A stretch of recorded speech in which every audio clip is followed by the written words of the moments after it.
बारामतीतील तीन हत्ती चौकामध्ये महाविकास आघाडीच्या वतीनं आंदोलन करण्यात आलं। या आंदोलनात योगेंद्र पवार देखील सहभागी झाले होते। काय नेमकं तुमच्या भावना आहेत आज आंदोलनात सहभागी? आज आंदोलन आमच्या पक्षाच्या वतीने आणि महाविकास आघाडी हे जे सगळे आपले मित्र पक्ष आहेत, आम्ही सगळ्यांनी एकत्र मिळून हा आंदोलन इथं केलंय। काय आपल्या राज्यामध्ये अनेक वेगळे वेगळे जे गोष्टी किंवा जे काय घडतंय ते आम्हाला अजिबात आवडत नाहीये आणि एक आमचा निषेध व्यक्त करायला आम्ही सगळे इथं जमलेलो आहोत। सरकार उलटवायचंय किंवा हे सरकार बदलायचे अशाची तयारी केली, चंग बांधलाय, कसं? म्हणजे आम्ही आमच्या पद्धतीने प्रयत्न करतोय, पण लोकांनीच ठरवलेलं दिसतंय की त्यांना हे सरकार बदलायचंय आणि परत एकदा एक चांगलं सरकार, महाविकास आघाडीचं सरकार परत एकदा या राज्यामध्ये सगळ्यांना आणायचंय आणि त्या पद्धतीने सगळे लोक, कार्यकर्ते, सहकारी आम्ही काम करतोय। बारामतीतले कार्यकर्ते देखील सरकार बदलण्याच्या शिवाय किंवा आमदार बदलण्यासाठी कामाला लागलेले आहेत। बारामतीत योगेंद्र पवारांचे फ्लेक्स लागलेले आहेत, भावी नाही तर फिक्स आमदार, कसं बघता?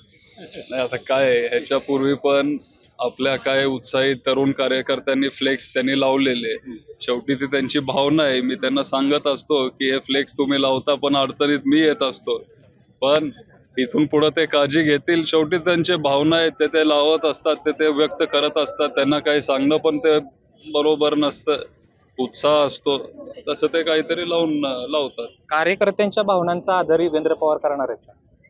100% का नाही? मग तुम्ही आमदारकीला उभं राहणार, दादा बदलणार बारामतीत? आता शेवटी कार्यकर्त्यांची ती इच्छा असेल, पण पवार साहेब असतील किंवा महाविकास आघाडी असतील, सुप्रियाताई आहेत, जयंत पाटील साहेब आहेत, हे सगळे उद्धव साहेब ठाकरे असतील किंवा काँग्रेसचे जे सगळे ज्येष्ठ नेते आहेत ते ठरवतील आणि उद्या जर त्यांनी ठरवलं तर तेव्हा आपल्याला विचार करावा लागेल।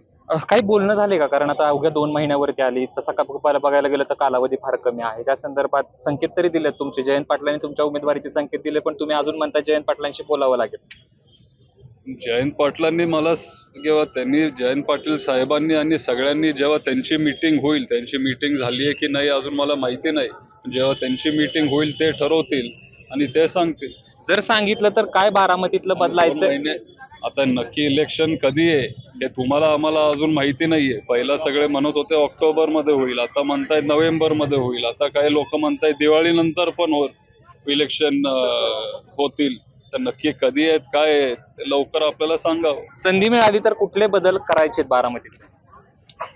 काय बदल घडवण्यासारखे करण्यासारखे खूप आहेत। आता जिथं आपण उभे आहोत तीन हत्ती चौकाला म्हणतात, काही लोकांनी दुसरं नाव दिलंय, ते आता मी तुमच्या समोर सांगत नाही, पण तुम्ही जरा फिरा आणि म्हणतात की आपण कामं केली किंवा खूप काही केलं। आता हा जो बारामतीचा पॉइंट आहे, पहिला हा चौक बदलला पाहिजे आणि हे करण्यासारखं आहे।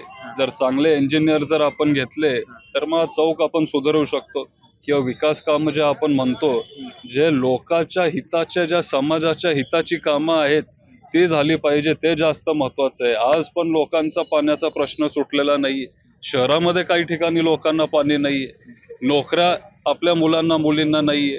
काही लोक म्हणतात की विकास आपण करतो, चांगली गोष्ट आहे। आता इथं एवढं सुंदर इथं त्यांनी क्लॉक पार्क टॉवर बांधलंय, पण आज आता सकाळी 1:45 वाजलेत, त्या टॉवर मध्ये 3 वाजलेत।